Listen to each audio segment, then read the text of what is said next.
Thank you, Ted. I have to say I was counting on the regular points about my comments being only my own. So it's nice that you've taken a step forward on that process. I really want to thank you for the opportunity to be here and start by noting the experience I often have when I'm talking to constituents that many people feel a disconnect with their state government and their federal government. So an opportunity like this, a forum like this, is especially important. I salute your efforts, and I'd also note that we are perhaps among the younger in this crowd, so maybe we can help you recruit some younger folks to add to the audience. I'm hoping just to reintroduce myself, let you know why I ran for the legislature and why I'm seeking a second term, and say something about some of the issues that I think are especially important as we move forward. Some of you know I grew up in Idaho and came here to go to college, recognized that this is a pretty special place, and have stuck around ever since. I ran for two really pretty simple reasons. One, out of a sense of responsibility, that I benefited from a good public education and a community that was willing to invest in me. And I want to make sure that's available for future generations of Oregonians, and also a relatively selfish motivation. This is a great place after all, and I want it to continue being great as I grow older and as the kids I hopefully will have someday grow older. I ran because I was frustrated that we didn't seem to be very good at thinking and acting for the long run.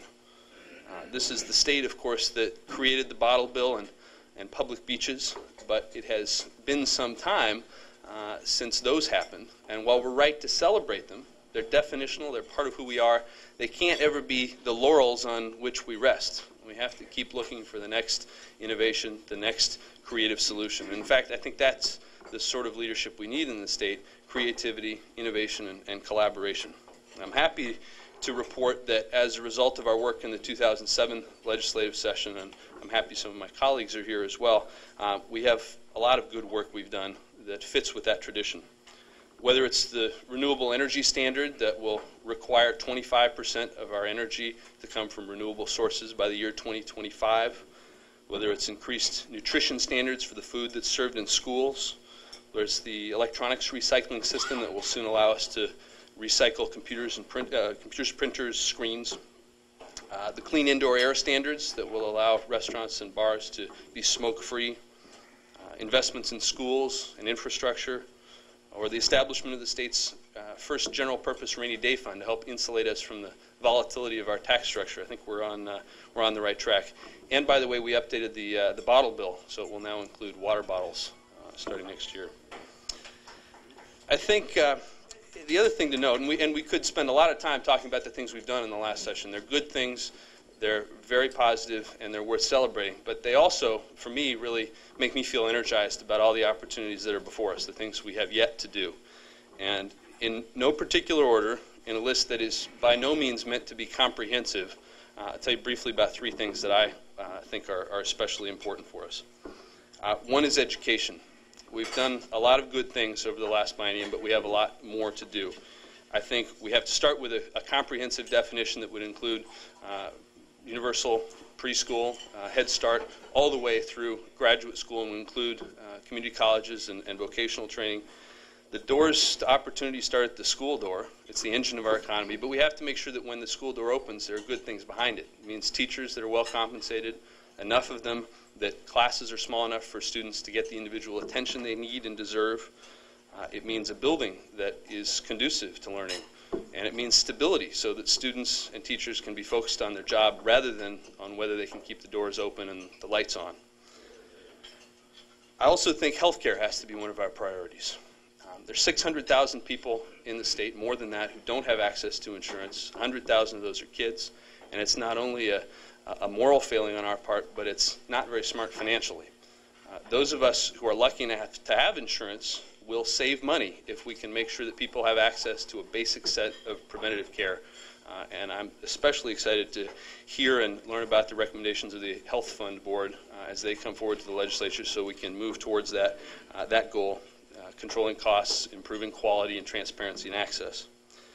And finally, I want to say something about what I think might be the most pressing and defining issue of my generation.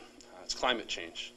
I think it's clear that we have to act not only because of the consequences of inaction, but also because of the benefits that can accrue to us if we're among the early adopters of the solutions to this crisis.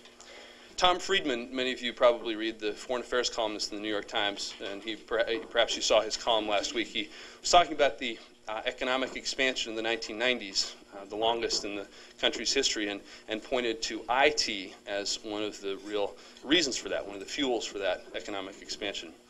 He then, I think, got it right when he suggested that the fuel for the next economic expansion might be ET.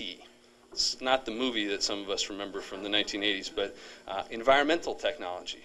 And we're really well positioned in Oregon to take advantage of that. We've made some progress on that already.